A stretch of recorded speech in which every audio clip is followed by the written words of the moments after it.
Welcome everyone, this is AndresRestart, and guess what? Previews have been coming out for Pokémon Sword and Shield, and apparently, they are all really good. Despite all the controversy, Game Freak really has been focusing on quality here. Yeah, sacrifices were made, but it's actually looking like those sacrifices were for something good. People are saying really good things about Pokémon Sword and Shield. But before we get into the good things, I'll first talk about some of the bad things. One thing is that voiceovers, there aren't any. We are sort of hoping that there might be, but there aren't. The characters just sort of move their lips during cutscenes. Okay, whatever. And another thing people have sort of complained about are the graphics. While many have remarked that the aesthetics are very pleasing, there's a lot of colors and detail, and there's a lot of references to the UK, the games just aren't like Breath of the Wild or Mario Odyssey. They are not as technically impressive as those games, but still, people have said that there are no dips, there are no frame rate drops, which is really good news because the previous generations did have frame rate drops, so that alone is very nice to see. But going back to the references to the UK, one common reference that I've heard people brought up a lot is that instead of referring to your mom as mom, you refer to her as mum. That's awesome. But what sort of changes are actually going to Pokémon Sword and Shield that are causing all these previewers to say such nice things? Well, a lot of it comes down to the way the game seems to have been designed. It's being designed in a way where it's a streamlined progression. They're really cutting down on tutorials, but the game's being designed in a way where you naturally sort of run to some of these challenges and you learn naturally, but still some tutorials are offered, but many of them are optional, so if you are an experienced player, you don't have to really deal with all of the hassle compared to previous Pokemon games. And that's really awesome. The way this game is being designed, it seems, it kind of reminds me of both Breath of the Wild and Mario Odyssey.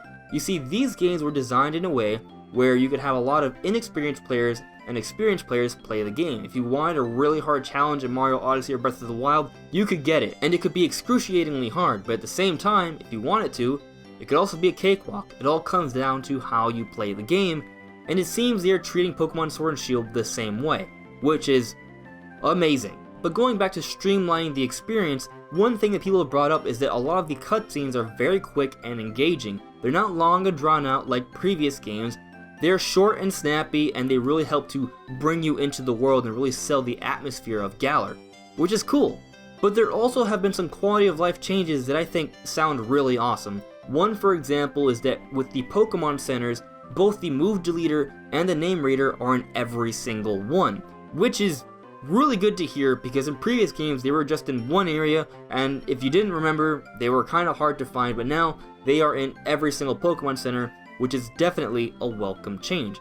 A couple other convenient features that have been brought up actually are for the wild area. So one feature is that just like in Pokemon Let's Go, you can actually access your PC box from wherever you are in the wild area. Not during the other parts of the game, which is a little weird, but still, within the wild area, you can access your PC box, which is pretty convenient. And another thing that's been seen is that some roaming Pokemon can actually glow yellow. This is an indicator that they have really high IVs and have really good egg moves. For those who aren't familiar with those terms, basically they have some really good stats and some special moves, which as a competitive player, it's music to my ears.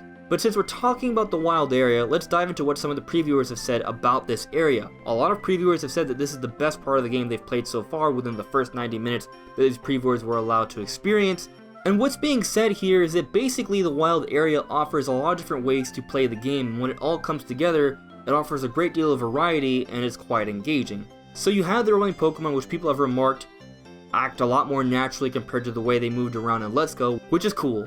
But also you have the random encounters that actually offer different kinds of Pokemon to catch, so there's some variety there, and the game sort of encourages you to try out different ways to catch Pokemon, which adds to the variety and the allure of finding and catching Pokemon. But another way to catch Pokemon are the raid battles. Now with the raid battles, you fight these giant Dynamax Pokemon, and some of them are really rare, and you can get some special Pokemon this way, but they can also offer a great deal of difficulty. So this kind of goes back to what I was talking about earlier about how the game can be designed for both inexperienced players and experienced players. If you want a really hard challenge, you can choose to do the really hard raid battles. If you don't, you can choose to do the easier ones or just not do them at all. You have that option.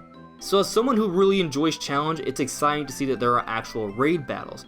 Another challenging thing that's been brought up though is that you can legitimately run into level 50 Pokemon from the very beginning of the game, which is a lot like Xenoblade, where at the beginning of the game, you can run into monsters that are 50, 60, 70 levels higher than you, and they can completely annihilate you.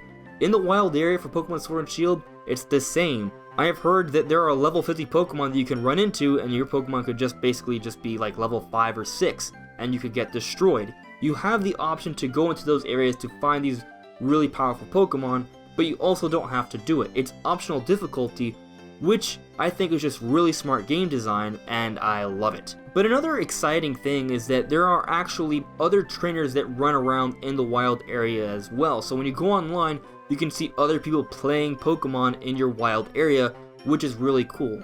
So between these other trainers that you can interact with, and some sort of shops that you can sort of buy and sell things at apparently, and the raid battles, and the roaming Pokemon, and the random encounters, and also cooking and camping, there is a lot to do in the wild areas, and they offer a great deal of variety, and they really seem to be about adventure, which, by the way, apparently the wild area is about the size of 2 regions from Breath of the Wild, which is huge. So basically, the wild area is awesome. And this game is running well, at least in terms of frame rate, which to me is great news because previous Pokemon games had that problem. And it seems like they're cutting down on the tutorials and really just making sure this is a streamlined but cinematic and engaging experience. Game Freak is focusing on quality here. That's what the previews are suggesting to us, and we are less than a month away, and I am very excited for these games. Oh, and one more thing that I think will probably make people really happy to hear. Apparently there's a lot of Pokemon that were not allowed to be discussed because they have not been revealed yet. So for those who were sort of concerned after seeing the Kanto Gigantamax Mons, there are still a whole bunch of other Pokemon that have yet to have been revealed. Which definitely pleases me because I actually don't want Game Freak to reveal everything immediately. I want to be surprised when I actually play the game in November. But anyways everyone, those are just some of my quick thoughts on a lot of these positive previews about Pokemon Sword and Shield. What do you guys think? Are you interested in Pokemon Sword and Shield now? Let me know in the comments below. Anyways everyone, that's all. This is AndresRestart. See you later. Take care. Bye.